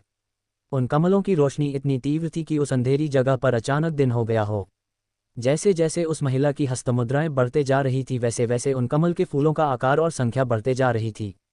कुछ समय बाद पूरा आसमान कमल के फूलों से भर गया और उसके अंदर से सत्य की दैवीय ऊर्जा उत्सर्जित होने लगी। आसपास फैली काली ऊर्जा इस ऊर्जा के दबाव में खत्म होने लगी। तभी उस महिला ने हाथों को उठाते हुए नीचे की ओर दबा दिया। आसमान में खिले कमल किसी उल्कापिंड की वर्षा की तरह सीधा उस विशाल सेना की ओर बढ़ गए। सेना का नेतृत्व कर रहे सेनापति को अपनी आंखों पर विश्वास नहीं हो रहा था कि उसके सामने काफी महिला ने बिना कुछ कहे या परिचय दिए उन पर हमला भी कर दिया था। इस घटना से संभलने का सेनापति को मौका भी नहीं मिला और एक विशाल धमाके के साथ वो और उसकी सेना आसमान से गायब हो गई। उस महिला ने अपनी तलवार को जमीन पर टिकाया और हौंफते हुए कहा, आध्यात्मिक ऊर्जा के अभाव से मैं अपनी शक्तियों को अधिक इस्तेमाल नहीं कर पा रही हूँ। मुझे जल्द से जल्द शौर्य तक पहुँचना होगा। ऐसा कहकर उस महिला ने अपनी आंखें बंद की और हवा से बची खुशी आध्यात्मिक ऊर्जा को अपने शरीर में सोखने लगी। इधर अंगद पूरी रफ्तार के साथ शुद्ध क्षेत्र की ओर जा रहा था। यहाँ की सारी काली ऊर्जा को शौर्य ने नष्ट करके आध्यात्मिक ऊर्जा को पुनर्स्थापित कर दिया था। जब अंगद यहाँ पहुंचा उसने यहाँ आते ही सबसे पहले आसपास की जगह को साफ किया और मिट्टी को एकत्रित करने लगा। उसने फिर उस मिट्टी को आकार देकर उससे मूर्ति बनाना शुरू किया। जैसे जैसे वो मूर्ति बना रहा था वैसे वैसे वो मूर्ति एक खास आकार लेने लगी थी। जब मूर्ति का चेहरा बनाने का समय आया तो अंगद ने अपनी आंखें बंद की और मिट्टी को अपने हाथ से आकार देने लगा। उसकी मन की आंखों से वो उस चेहरे की कल्पना करने लगा था। कुछ देर में मूर्ति का पूरा चेहरा बन गया, पर जब अंगद ने अपनी आंखें खोलकर उस चेहरे को देखा उसकी हैरानी का ठिकाना नहीं रहा, क्योंकि वो चेहरा किसी और का नहीं बल्कि शौर्य का था। ये देखकर अंगद को अपनी बनाई मूर्ति में कोई दोष होने का आभास हुआ, पर तभी आसमान से सारी दिव्य ऊर्जा उस मूर्ति के अंदर समाने लगी और वो उद्दीपित हो उठी। ये उस मूर्ति की प्राण प्रतिष्ठापना थी। अगर मूर्ति में कुछ गलत होता तो ये क्रिया पूर्ण नहीं होती, पर अब तो ये क्रिया भी पूर्ण हो चुकी थी। इससे अंगद और भी अधिक भ्रमित हो गया। काफी देर तक उस मूर्ति को घूरते रहने के बाद अंगद की आंखों से आंसू बहने लगे। उसने भरी आंखों से हाथ जोड़कर साष्टांग दंडवत प्रणाम करते हुए कहा, प्रभु आप मेरे सामने थे पर मैं आपको पहचान नहीं पाया। प्रभु आपका ये भक्त थोड़ा मूर्ख है। प्रभु मुझे एक बार फिर दर्शन दीजिए। ऐसा कहकर अंगद अपना सिर मूर्ति के पैरों में रगड़ने लगा। तभी मानो उसके दिमाग में एक आवाज गूंजी हो, ऐसा एहसास हुआ, अगर तुम मुझसे मिलना चाहते हो तो यहाँ उपस्थित लोगों को एकत्रित करो और मेरी साधना करने के लिए उन्हें प्रवृत्त करो। मैं अवश्य तुमसे मिलने आऊंगा। ये सुनकर अंगद की खुशी का ठिकाना नहीं रहा। दूसरी ओर सिस्टम शौर्य के चेतना सागर में बैठकर सामने बने पैनल पर अंगद को देखकर हल्के से मुस्कुरा रही थी। होस्ट, मैंने तुम्हारी थोड़ी मदद की है। मैं आशा करती हूं कि तुम लौटते वक्त इस भक्त से जरूर मिलोगे। दूसरी ओर स्वर्ग के अंदर इंद्र के दरबार में सभी मुख्य देवता उपस्थित होकर उस आध्यात्मिक दर्पण से शौर्य का सारा कारनामा देख रहे थे। उनके माथे पर चिंता के भाव साफ दिखाई दे रहे थे। तभी इंद्र ने शांति को भंग करते हुए चिंता भरी आवाज में कहा, मुझे लगता है कि हमें भैरव और आयाम देवता के पद को स्वर्ग में पुनर्स्थापित कर देना चाहिए। अगर ऐसा होता है तो भविष्य में हमें शायद अधिक समस्याओं का सामना नहीं करना पड़ेगा। देवराज इंद्र के मुंह से ऐसी बात सुनकर पवनदेव और वरुण देव ने लगभग अपनी जगह से उठते हुए पूछा, देवराज आपके क्या कह रहे हैं? अगर ऐसा होता है तो स्वर्ग को आयाम देवता के प्रकोप से कोई नहीं बचा सकता। आपको इस बात पर पुनः विचार कर लेना चाहिए। इस पर सूर्य देव ने बीच में ही उनकी बातों को काटते हुए कहा, देवराज मुझे लगता है कि आपको ये पद भैरव को पहले ही दे देने चाहिए थे। अभी भी अधिक समय नहीं हुआ। ये सुनकर तो पवनदेव और वरुण देव लगभग अपना संतुलन खो बैठे। वरुण देव ने सूर्यदेव को देखकर आरोप लगाते हुए कहा, सूर्यदेव ये आप क्या कह रहे हैं? आपको अच्छे से पता है कि तमस का गुरु आपका पुत्र शनिदेव है। अगर शौर्य इस मुहिम में सफल होता है तो तमस का अंत निश्चित है। अगर ऐसा हो जाता है तो आपके पुत्र शनिदेव की वक्र दृष्टि से इस स्वर्ग को एक बार फिर गुजरना होगा। इस पर शौर्य देव ने शांति से जवाब दिया, जो घटित होने वाला है उसे कोई नहीं रोक सकता, मगर हम उस घटना के कारकों को बदल जरूर सकते हैं। मुझे लगता है शौर्य के प्रकोप से स्वर्ग को बचाना है तो शनिदेव की चिंता ना करो, क्योंकि शनिदेव की वजह से स्वर्ग में सिर्फ उथल पुथल मचेगी, पर शौर्य की वजह से संपूर्ण स्वर्ग का अस्तित्व नष्ट हो सकता है। इतना कहने के बाद सूर्य देव अपनी जगह से उठ खड़े हुआ और देवराज को देखकर बोले, अब निर्णय आपके हाथ में है देवराज। मैं आशा करता हूं कि आप ये दोनों पद शौर्य को सुपुर्द कर देंगे। रही बात मेरे पुत्र शनिदेव की, तो मुझे लगता है कि वो धर्म का साथ देंगे, ना कि अपने अधर्मी शिष्य का। इतना कहने के बाद शनिदेव हवा में एक आग की लपट में बदल गए और वहां से चले गए। क्या शौर्य कंजर महाद्वीप की शुद्धि कर पाएगा? क्या खुद तमस शौर्य से भिड़ने के लिए समरलोक आएगा? क्या तमस के पास शौर्य से निपटने का कोई तरीका है? क्या स्वर्गलोक शौर्य को उसके देवता पद दे देंगे? सूंड भैरव सारणी। शौर्य ने दानव सेना और अंधेरे के साधकों के एकत्रित हमले को पलट कर रख दिया था। शौर्य की इस हरकत की वजह से दानवों का सम्राट और अंधेरे के साधकों को महागुरु बहुत अधिक परेशान हो चुके थे। महागुरु अंधेरे के साधकों का प्रमुख था, जो कंजर महाद्वीप पर उनका नेतृत्व कर रहा था। दूसरी ओर दानवों का कंजर महाद्वीप का सम्राट उनका प्रमुख था। इन दोनों शक्तियों के असली प्रमुख कंजर महाद्वीप पर मौजूद नहीं थे। इन दोनों के जरिए ही वो लोग इन पर नियंत्रण रख पा रहे थे। सम्राट गुणत दानवों का सम्राट था, तो वहीं कालिमा आश्रम के प्रमुख के रूप में महागुरु कालकेश थे। इस वक्त इन दोनों के कल्पना के परे घटना घट चुकी थी।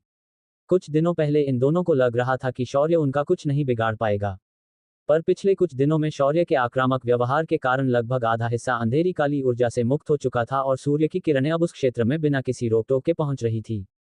ये ऐसी बात थी मानो शौर्य ने कंजर द्वीप का शुद्धिकरण शुरू कर दिया हो। आज तुनक और कालकेश दोनों एक दूसरे के आमने सामने बैठकर अपने दासों से शौर्य और उस महिला के विरुद्ध हुए युद्ध का परिणाम सुन रहे थे। जैसे जैसे वह दास सारा वृतांत सुना रहा था, वैसे वैसे उन दोनों के चेहरे और भी अधिक गंभीर होते हुए बिगड़ते हुए दिखाई दे रहे थे। जब दास ने सारा समाचार सुनाया तो तुनक अपनी मुट्ठियां बांधकर तड़ाक से खड़ा हुआ।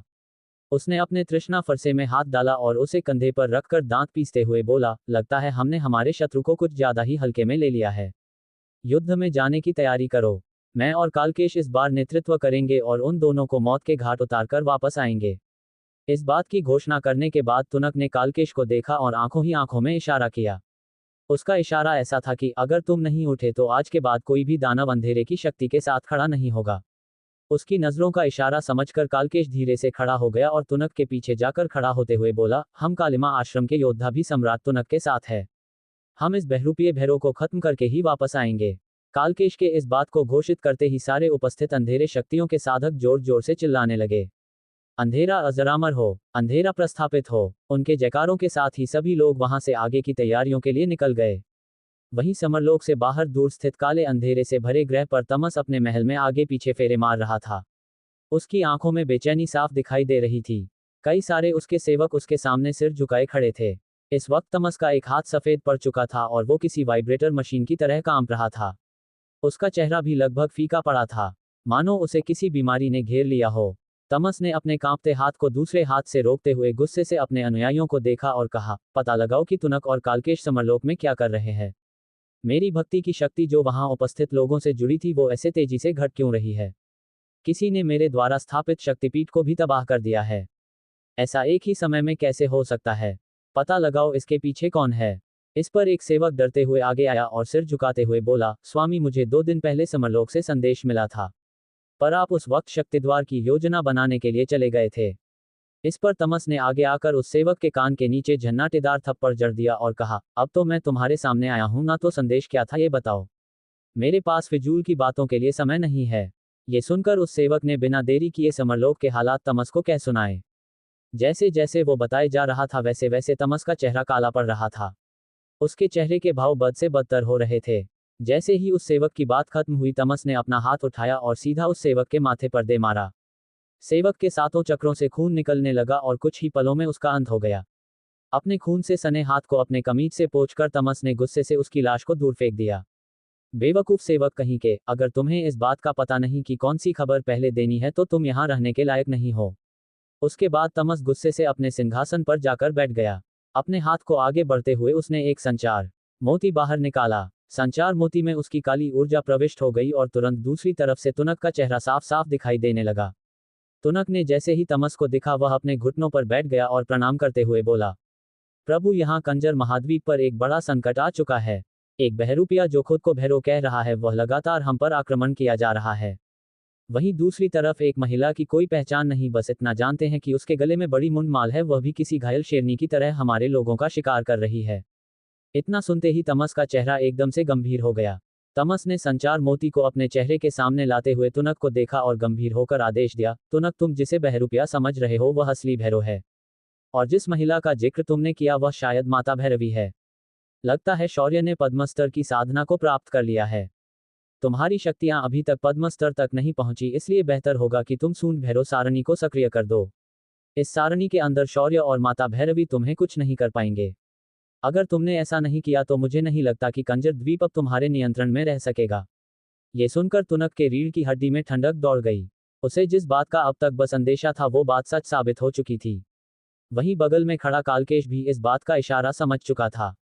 आज तक तमस ने आधे समरलोक पर कब्जा कर लिया था, पर इसी दौरान अपनी अंधेरी शक्तियों का उपयोग करके उसने दानवों को शह दी थी। इसका मतलब था कि तमस पूरे स्वर्ग के विरुद्ध चला गया था। पर आज तक स्वर्ग ने उसकी इस हरकत को बस नजरअंदाज ही किया था, क्योंकि उनके बीच शनिदेव खड़े थे। पर इस बार ऐसा नहीं होने वाला था, क्योंकि ये नया भैरव स्वर्ग को भी तबाह करने से पीछे नहीं हटने वाला था। इसी वजह से सारे देवता चिंतित लग रहे थे। तुनक और कालकेश ने तमस की बात सुनी और तुरंत आज्ञा का पालन करते हुए वहां से बाहर चले गए। उन दोनों ने भारी मात्रा में काल पत्थरों को एकत्रित किया और अपने लोगों में बांट दिया। उसके बाद उन्होंने सूंड भैरव सारणी का नक्शा अपने लोगों को समझा दिया। उन्होंने परम स्तर के मुख्य योद्धाओं को सारणी की जिम्मेदारी दी। दानवों और अंधेरे के सेवकों ने तुरंत इस बात पर काम करते हुए तेजी से सूंड भैरव सारणी की रचना शुरू कर दी। इधर शौर्य और शेरा तेजी से आगे बढ़ रहे थे। उन्होंने काफी ज्यादा रक्तपात किया था। साथ ही दुकासुर का अंत करने के बाद शौर्य को कई सारी जानकारी भी मिली थी। शौर्य और शेरा जिस दिशा में बढ़ रहे थे उसी और विपरीत दिशा से एक काली सदी पहनी महिला तेजी से बढ़ रही थी। उसका पूरा शरीर काला लग रहा था। उसकी लाल आंखें और अधिक तीव्रता से धधक रही थी। गले की मुंडमाल खून से सन चुकी थी। उस महिला के सिर पर पहना मुकुट जो सुनहरे रंग का था अब लाल रंग का हो चुका था। उसके चेहरे को देखकर ऐसा लग रहा था मानो उसके अंदर जो हत्या का इरादा था वो हजारों सालों से दबाया हुआ था, जो आज इस तरह से बाहर निकल आया था।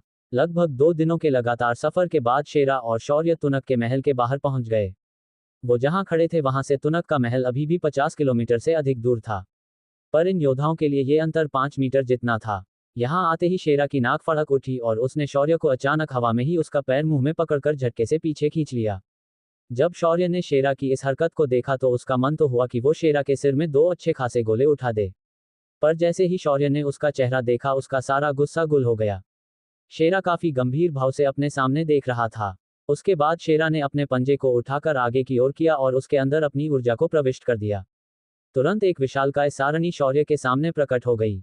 इस सारणी के हर बिंदु को एक परम स्तर का योद्धा साध कर खड़ा था। इस सारणी को महसूस करते ही शौर्य का चेहरा भी काला हो गया। शेरा ने तभी गंभीर होकर कहा, काफी दिनों बाद इस सारणी को मैंने देखा है। ये वही सारणी है जिसने मेरे स्वामी की सारी शक्तियों को उनके शरीर से अलग किया था। इस सारणी को सूंड भैरव सारणी कहते हैं। इसका मुख्य उद्देश्य ही भैरव और भैरवी को कैद करना और उनकी सिद्धियों को छीन लेना। इस सारणी के प्रयोग से दानवों ने मेरे स्वामी की खास सीढ़ियों को छीन लिया था। ये सुनकर शौर्य की आंखें भी सिकुड़ गई और उसने उस सारणी को जांचना शुरू कर दिया। तभी सिस्टम की आवाज शौर्य के दिमाग में गूंज गई। होस्ट, ये अद्भुत सारणी खास परम स्तर के साधकों को ऊर्जा स्रोत बनाकर बनाई गई है। इस सारणी में एक पद्म स्तर के योद्धा को भी आसानी से कैद किया जा सकता है। मेरे अभ्यास के अनुसार इस सारणी में जाना आपके लिए खतरा हो सकता है। ये सुनने के बाद तो शौर्य और अधिक हैरान हो गया, क्योंकि ये पहली बार थी जब सिस्टम ने शौर्य को खतरा होने की बात बताई थी। तभी शेरा ने सारणी की दूसरी एक काले साए को देखा जो तेजी से आगे बढ़ रहा था। अचानक वह साया सीधा सारणी के अंदर प्रवेश कर गया और हजारों की संख्या में जंजीरें उस सारणी के ऊपरी परत से निकली और उन जंजीरों ने उस साए को पलक झपकते ही बांध दिया। इसे देखकर शौर्य और शेरा की आंखें फटी की फटी रह गई। उनका मुंह खुला का खुला रह गया। इस बात से नहीं कि उनके सामने वो साया कैद हो गया, बल्कि इस बात से कि उस साए को ये दोनों अच्छे से जानते थे। शौर्य और शेरा के मुंह से एक जोरदार दहाड़ निकली, माते। पर तब तक सामने से आ रही माता भैरवी सूंड भैरव सारणी के अंदर फंस चुकी थी। उन दोनों की आवाज ने सभी दानवों और अंधेरे के साधकों को भी जागृत कर दिया था। तभी एक कोने में खड़े कालकेश ने अपनी हाथों से कुछ हस्त मुद्राएं की और कुछ मंत्र बोलने शुरू किए। वहीं दूसरी ओर से हाथों में त्रिशूल और तृष्णा नाम का फरसा लिए तुनक हवा में चलते हुए माता भैरवी के सामने आकर खड़ा हो गया। माता भैरवी को भी एहसास हो चुका था कि वो इस वक्त इन तांत्रिकों के सारणी में फंस चुकी है, पर उनकी आंखों में दबा क्रोध और पागलपन खत्म नहीं हुआ था। उन्होंने दांत भींचते हुए तुनक को देखा और कहा, आखिर तुम मेरे सामने आ ही गए दानव सम्राट तुनक। आज तुम्हें मुझसे कौन बचाएगा? मैं तुम्हारे लहू के एक एक कतरे को तुम्हारे शरीर से निचोड़ूंगी और मेरे पति के नाम से अभिषेक करवाऊंगी। ये इस भैरवी का प्रण है। ये सुनकर तुनक बड़े ही घमंड के साथ हंसने लगा। भैरवी, तुम कितनी भोली हो। तुम भूल गई हो क्या कि तुम इस वक्त मेरी इस खास भैरव को कैद करने वाली सारणी के अंदर खड़ी हो। मैं चाहूं तो तुम्हारी सारी शक्तियों को चुटकियों में मिटा सकता हूं और तुम और तुम्हारा ये नया भैरव जो अभी एक छोटा बच्चा है वो मेरा कुछ नहीं बिगाड़ सकते। वैसे इस बच्चे को मानना पड़ेगा। उसने समय पर अंदर आने से खुद को रोक लिया वरना आज यहाँ तुम और तुम्हारा ये पुत्र होते। ऐसा कहकर आसमान की ओर देखकर तुनक हंसने लगा। वहीं शौर्य अभी भी शांति से तुनक को देख रहा था। उसकी पकड़ अपनी आयाम तलवार पर मजबूत हो रही थी। वहीं शौर्य के आंखों के सामने सिस्टम तुनक और इस सूंड भैरव सारणी की जानकारी दे रही थी। शेरा भी अपनी आंखों से इस सारणी के मूल को खोजने में लगा था।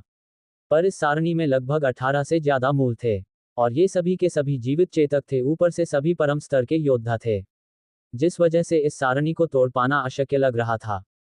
तभी सिस्टम की आवाज शौर्य के कानों में गूंज पड़ी, होस्ट माता भैरवी को आप अपनी आयाम शक्तियों से आसानी से बाहर निकाल सकते हैं, क्योंकि ये सारणी आयामी शक्तियों को कैद नहीं कर सकती। सिस्टम की आवाज सुनते ही अभी तक शौर्य के चेहरे पर जो गंभीर भाव थे अचानक मुस्कान में बदल गए। शौर्य ने ताली बजाते हुए तुनक की ओर देखकर कहा, तुनक अगर तू एक बाप की औलाद है तो मेरी माँ भैरवी के बाल को छूकर दिखा, मैं मान जाऊंगा। पर अगर तू ऐसा नहीं कर पाया तो अपनी माँ से एक बार ये सवाल जरूर पूछ लेना। ये सुनकर तुनक जो अब तक अपनी जीत की खुशी में अकड़कर खड़ा था अचानक उसका दिमाग घूम गया। शौर्य ने उसके अस्तित्व और उसकी मां के चरित्र पर अप्रत्यक्ष रूप से निशाना साधा था। ऊपर से कोई भी देवता और दानव लड़ाई के दौरान इतने निचले स्तर की बातें नहीं करते। शौर्य की बातों से तुनक गुस्से में आग बबूला हो गया और तेजी से मां भैरवी की ओर बढ़ने लगा। तभी शौर्य के हाथ में विजय धनुष प्रकट हो गया। शौर्य ने एक झटके से बाण का अनुसंधान किया और तुनक पर निशाना साधते हुए पशुपतस्त्र के मंत्रों का जोर जोर से उच्चार करने लगा। वहां उपस्थित हर कोई इस मंत्र को अच्छे से जानता था, क्योंकि ये उस विनाशक शक्ति का मंत्र था जिसका संधान सिर्फ भगवान शिव ही कर सकते थे। पर शौर्य इस वक्त उसका संधान कर रहा था। ये सुनते ही तुनक के कदम रुक गए, पर शौर्य ने अपने मंत्र नहीं रोके और उसके बाण के सिरे पर एक नीले रंग की रोशनी चमकने लगी। अचानक आसमान में बादल गरजने लगे और बिजलियों की कई धाराएं उस सारणी के घेरे पर नाग बनकर गिरने लगी। हर तरफ अगर तफरी मच गई। सारणी क्षेत्र के अंदर मौजूद सारे दानव और अंधेरे के सेवक डर के मारे इधर उधर भागने लगे। पर शौर्य अभी भी अपने मंत्र बोले जा रहा था। तभी शेरा पीछे से आकर शौर्य को लगभग बगल में धकेलते हुए बोला, भाई मरवाओगे क्या? ये क्या कर रहे हो? तुम्हें पता है कि पशुपतस्त्र का आवाहन करने से क्या हो सकता है? ये क्या बेवकूफी है? अगर ऐसा हुआ ना तो ये पूरा समरलोक तबाह हो जाएगा। क्या शौर्य सच में पशुपतास्त्र का आवाहन करने जा रहा है? क्या शौर्य मां भैरवी को बचा पाएगा? क्या आयामी शक्तियां सच में सूंड भैरव सारणी में काम कर जाएगी? तुनक और कालकेश का अंत। शौर्य और शेरा तुनक से निपटने के लिए कंजर महाद्वीप पर पहुंच चुके थे। इस वक्त तमस ने भी शौर्य को कैद करने के लिए सूंड भैरव सारणी का जाल बना रखा था। पर शौर्य के पहले ही माता भैरवी जल्दबाजी में दूसरी तरफ से आते हुए उस सारणी में कैद हो गई। उनकी सारी सिद्धियां और शक्तियां सारणी में कैद हो गई और वो बस एक सामान्य मनुष्य बन गई। जब शौर्य ने इस बात को देखा तो उसका गुस्सा 7वें आसमान पर पहुंच गया। वहीं तुनक मां भैरवी को कैद करके शौर्य को चुनौती दे रहा था। इन सब से शौर्य की हट गई और उसने विजय धनुष का अनुसंधान किया और पशुपतास्त्र का आवाहन किया। इस अस्त्र के मंत्र तो सभी के पास थे पर इसे साधना असंभव था। पर शौर्य को इस मंत्र को सिद्ध करने की जरूरत नहीं थी, बस उसे इसका उच्चारण करना था और ये शस्त्र उसके धनुष पर विराजमान हो गया। शौर्य को ऐसा करते देखकर तुनक, कालकेश की फट गई। सारे दानव और अंधेरे के साधक इधर उधर अपनी जान बचाकर सारणी के अंदर भागने लगे। इस अस्त्र में इतनी शक्ति थी कि वो इस सारणी के साथ ही पूरे समरलोक को तबाह कर दे। ये एक आणविक अस्त्र था। तुनक ने ये देखा तो उसने तुरंत मां भैरवी के तरफ बढ़ाए हुए कदम रोक दिए। तभी अचानक बाण पर चमक रहा नीला प्रकाश हल्का हो गया। ये देखकर तुनक ने चैन की सांस ली, पर जब उसकी नज़र शौर्य के चेहरे पर पड़ी तो उसका चेहरा डर से भर गया, क्योंकि शौर्य अभी भी मुस्कुरा रहा था। अचानक तानातकार की आवाज हुई और धनुष्य से बाण निकल गया। पर इस वक्त तुनक डरा नहीं, क्योंकि सारणी के कवच को पद्म स्तर का साधक भी नहीं तोड़ सकता था। पर तभी ऐसा कुछ हुआ कि तुनक की आंखें एक और बार बड़ी हो गई, क्योंकि उसकी ओर बढ़ रहा बाण सारणी के कवच के पास आया और अचानक धीरे धीरे हवा में समा गया। अगले ही पल खच की आवाज तुनक के बगल से आई और कालकेश, जिसने अब तक कुछ भी नहीं किया था और ना ही कुछ कहा था, उसके गले से बाण आर पार हो चुका था। बिना कुछ किए और बिना कुछ कहे कालकेश तुनक से पहले ही मारा गया था। कालकेश ने भी अपने सपने में ऐसा नहीं सोचा था। उसकी दिव्यात्मा तुरंत शरीर से बाहर निकली और दूर भागने लगी, पर तभी उसके सामने हवा में दरार उत्पन्न हुई और वो उसके अंदर समा गई। तुनक कुछ समझ पाता उससे पहले ही कालकेश की दिव्यात्मा शौर्य के हाथ में थी और बिना देरी किए शौर्य ने उसकी आत्मा शोधन तकनीक का प्रयोग कालकेश पर कर डाला। कालकेश के सारे राज शौर्य के दिमाग में समा गए। कालकेश की सारी स्मृतियां छीनने के बाद शौर्य ने उसकी आत्मा की आगे कुछ भी करने का मौका नहीं दिया और उसे नरक अग्नि के हवाले कर दिया। तुनक कालकेश को बचा नहीं पाया और उसे शौर्य के हाथों मारते हुए देखता रह गया। शौर्य ने उसके बाद अधिक समय नहीं लगाया और तूने को देखते हुए बोला, अब मैं तुम्हें दो विकल्प दूंगा, पहले ये कि तू माँ भैरवी को छोड़ देगा और मेरे सामने घुटनों पर अपनी मौत की भीख मांगेगा। दूसरा विकल्प यह है कि मैं खुद अंदर आऊंगा और तुझे अपनी मौत के भीख का भी मौका नहीं दूंगा। शौर्य की आवाज़ सुनते ही तुनक को एहसास हो चुका था कि यह मामला जितना आसान लग रहा है उतना है नहीं। उसकी अभिव्यक्ति गंभीर हो गई।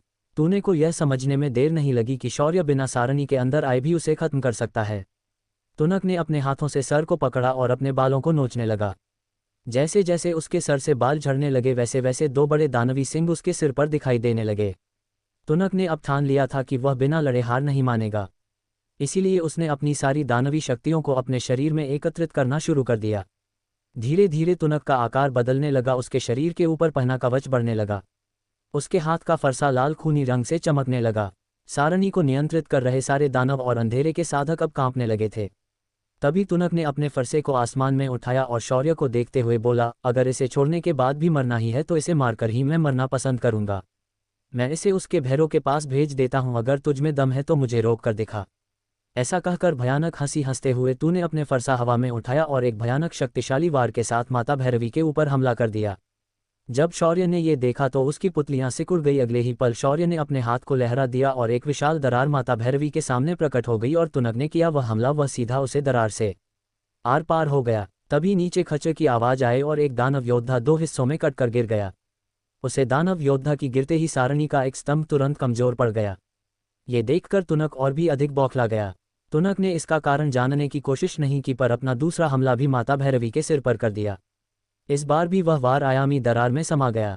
अगले ही पल एक और स्तंभ का साधक योद्धा मारा गया। इस बार तुनक थोड़ा चकित हो गया। उसने अपना हमले रोक दिया और शौर्य की तरफ देखते हुए बोला, मायावी छलिया, तू क्या समझता है, तेरे इस माया से मैं डर जाऊंगा। तुझे बता दूं कि अगर मेरा ये कृष्णा फरसा इस भैरवी को नहीं मार सकता तो क्या हुआ, मेरे हाथ ही इसे खत्म करने के लिए काफ़ी है। ऐसा कहकर तुनक ने अपना फरसा अपनी पीठ पर फंसा दिया। उसके बाद लपक कर माता भैरवी की ओर चला गया। तूने अपने हाथ उठाया और माता भैरवी के गले को पकड़ने के लिए आगे बढ़ गया। बाहर खड़े शौर्य ने जब यह नज़ारा अपनी आंखों से देखा तो उसका खून खौल गया कि होते हुए वह माता भैरवी को किसी और का स्पर्श भी नहीं होने दे सकता था। शौर्य ने एक गहरी सांस ली और अपने सामने आयामी दरार बनकर सीधा तुनक के बगल में प्रकट हो गया। जैसे ही शौर्य अंदर प्रकट हुआ वैसे ही सूंड भैरव सारणी से कई सारी जंजीरें निकाली और शौर्य की तरफ बढ़ गई। ये सारणी सिर्फ भैरव के शक्तियों से ही उद्दीपित होती है, पर शौर्य ने उन जंजीरों पर बिल्कुल भी ध्यान नहीं दिया और अपनी आयामी तलवार से सीधा तुनक का सर उसके धड़ से अलग कर दिया। आयामी तलवार के घाव से तुनक का सर उसके घर से अलग तो हुआ मगर उसे मौत नहीं मिली। शौर्य ने उसका सर अपने हाथ में लिया और उसके बाद पलक झपकते ही सारी जंजीरों को माता भैरवी से अलग कर दिया। अगले ही पल शौर्य और माता भैरवी सारणी के बाहर प्रकट हो गए। माता भैरवी के सारणी से ऐसे जबरदस्ती बाहर होने के वजह से सारणी में खराबी आ गई और सारणी की शक्तियां पलट गई, जिस वजह से सारणी स्तंभों पर खड़े परम स्टार के सभी योद्धा घायल हो गए और उन्होंने खून की उल्टियां कर दी। शौर्य ने उसे पर ध्यान नहीं दिया और माता भैरवी को शेर के पास छोड़कर अपनी पूरी रफ्तार से स्तंभों की तरफ बढ़ गया। अगले पल वहां पर खून के फव्वारे उड़ने लगे और सभी बचे हुए परम स्तर के योद्धा शौर्य के तलवार के नीचे आ गए। शौर्य ने उसके बाद अधिक समय नहीं लगाया और अपनी 3 तात्विक ऊर्जा को हाथों पर प्रकट किया और उन्हें आणविक विघटन के लिए सक्रिय कर दिया। अग्नि, वायु और वज्र 3 शक्तियों के प्रभाव के कारण एक आणविक अभिक्रिया का आरंभ हुआ। शौर्य ने इस आणविक अभिक्रिया को नियंत्रित करके एक गोले का आकार दे दिया और आसमान से उसे जमीन पर फेंक दिया। जैसे ही वह ऊर्जा का गोला जमीन से टकरा गया उसका आकार तेजी से बड़ा होने लगा। जैसे जैसे उस गोले का आकार बढ़ने लगा वैसे वैसे रास्ते में आ रहे सभी योद्धा, इमारतें, महल, पेड़, पशु उसे गले में समाने लगे। कुछ ही पलों में उसे गोली ने पूरी सारणी का आकार घेर लिया, पर फिर भी उसे गले का आकार रुकने का नाम नहीं ले रहा था। शौर्य ने माता भैरवी को एक नज़र देखा और कहा, माते, आपका ये पुत्र आज पूर्ण भैरव के मृत्यु के प्रतिशोध का आनंद उत्सव मनाना चाहता है और इसकी शुरुआत एक धमाके से ही होनी चाहिए। कृपया आप अपने कानों को बंद कर दीजिए और इस अभूतपूर्व नज़ारे का आनंद लीजिए। शौर्य अपनी बात कहे तो ऐसा रहा था जैसे वह बाजार की बात कर रहा हो, पर नीचे जो तबाही मच रही थी वह कुछ और ही कहानी बयां कर रही थी। शौर्य माता भैरवी के साथ शेर को लेकर काफ़ी दूर चला गया। उसके बाद शौर्य ने अपनी 2 उंगलियों को उसे ऊर्जा गले की ओर किया और उल्टी गिनती के साथ बोला, 3, 2, 1, हैप्पी दिवाली। उसके साथ ही वह ऊर्जा गोला जो अब तक आधे से ज्यादा अंधेरी क्षेत्र को निकल चुका था और काफी विशाल हो चुका था, अचानक एक धमाके के साथ फट गया। आसमान में हजारों सूरज चमक रहे हो इतना प्रकाश उत्पन्न हुआ।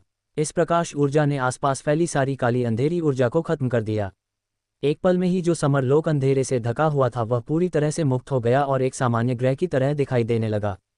इधर सारी अंधेरी की शक्तियां समरलोक से नष्ट हो गई। वहीं दूसरी ओर तमस, जो अपने महल में आंखें बंद करके तुनक और कालकेश की खबर का इंतजार कर रहा था, अचानक खून की उल्टियां करते हुए उठ खड़ा हुआ। एक पल में ही उसका पहले सिर्फ हाथ कांप रहा था, पर अब उसका पूरा शरीर कांपने लगा। धीरे धीरे उसका शरीर पीला पड़ने लगा और उसके बाल सफ़ेद होने लगे, मानो उसके शरीर से सारी ऊर्जा सिक ली गई हो। उसकी शक्तियां अचानक असंतुलित होने लगी और उसके शरीर का आकार आड़ा टेढ़ा बढ़ने लगा। तभी कुछ अंधेरे के सेवक दौड़ते हुए अंदर आए और उन्होंने तमस को सहारा देते हुए सिंहासन पर वापस बिठाया। तमस की आंखें गुस्से से धधक रही थी। उसे क्या करे और क्या नहीं करे ये समझ में नहीं आ रहा था। बारंबार उसका मन किसी अनहोनी का संकेत दे रहा था, पर इससे अनजान शौर्य हाथों में तुनक का सर पकड़कर उसकी आंखों में देखत हंस रहा था। तुनक का बचा हुआ शरीर धमाके में नष्ट हो चुका था, पर शौर्य ने उसके सिर को जीवित रखा हुआ था। उसके सिर को शौर्य ने आयामी शक्ति से धड़ से अलग किया था, इसलिए जब तक शौर्य चाहेगा तब तक तुनक नहीं मर सकता था। हाँ तो सम्राट तुनक, क्या ख्याल है तुम्हारा अपने स्वामी को ये शुभ समाचार देने के बारे में? शौर्य की आवाज़ सुनकर तुनक ने अपने दंड पैसे और कहा, दुष्ट भैरव, तुम सामान्य मृत्यु से नहीं मरोगे। मैं तुम्हें श्राप देता हूं कि तुम भी मेरी तरह छिन्न विच्छिन्न होकर मारोगे। तुमने मासूम दानवों को मारकर क्या प्राप्त किया? तुमने हजारों सैनिकों और लाखों अंधेरे के भक्तों को मारकर तमस के रोष को आमंत्रित किया है। भगवान तमस तुम्हें जीवित नहीं छोड़ेंगे। ये सुनकर शौर्य का दिमाग और भी ज्यादा खराब हो गया। शौर्य ने एक जबरदस्त मुक्का तुनक के सर पर मारा और उसके सिर के ऊपर दो बड़े बड़े गोले उभर आए। शौर्य ने उसके जबड़े को हिलाते हुए कहा, अगर ये बकवास करने के लिए तुझे मुंह खोलना है तो तुझे इस मुंह की कोई जरूरत नहीं है। ऐसा कहकर शौर्य ने उसके जबड़े को झटका देकर ढीला कर दिया। तुनक का जबड़ा लटक गया। बगल में खड़ी माता भैरवी अब अपने क्रोधी रूप को त्याग चुकी थी। अब वो एक सामान्य देवी की तरह लग रही थी। उनकी आंखों से प्रेम और वात्सल्य झलक रहा था। उन्होंने जब शौर्य को ऐसे तुनक के साथ व्यवहार करते देखा तो उनके माथे पर बल पड़ गए। माता भैरवी ने शांत आवाज में शौर्य से कहा, शौर्य, शत्रु के शरीर की ऐसी विडंबना करना अधर्म होता है। ऐसा व्यवहार नहीं करना चाहिए। इस पर शौर्य ने बड़े ही बेरहमी से तुनक के सिर को उठाया और माता भैरवी को दिखाते हुए बोला, इस थोबड़े को देखो, ये वही है जिसने आपके पति मेरे स्वामी की निर्दयता से छल से हत्या की थी। जो अधर्मी होता है उसके साथ धर्म से पेश आना सही बात नहीं है। ये सुनकर माता भैरवी के भी मन के अंदर दबा क्रोध मानो उन्हें कह रहा हो कि शौर्य ही सही है। इस वजह से उन्होंने बात बदलते हुए कहा, अच्छा, और ये बात तुम्हें किसने सिखाए? ये सुनकर शौर्य लगभग हड़बड़ाते हुए अपने सिर को खुजाते हुए बोला, वो भगवान कृष्ण ने सिखाई है।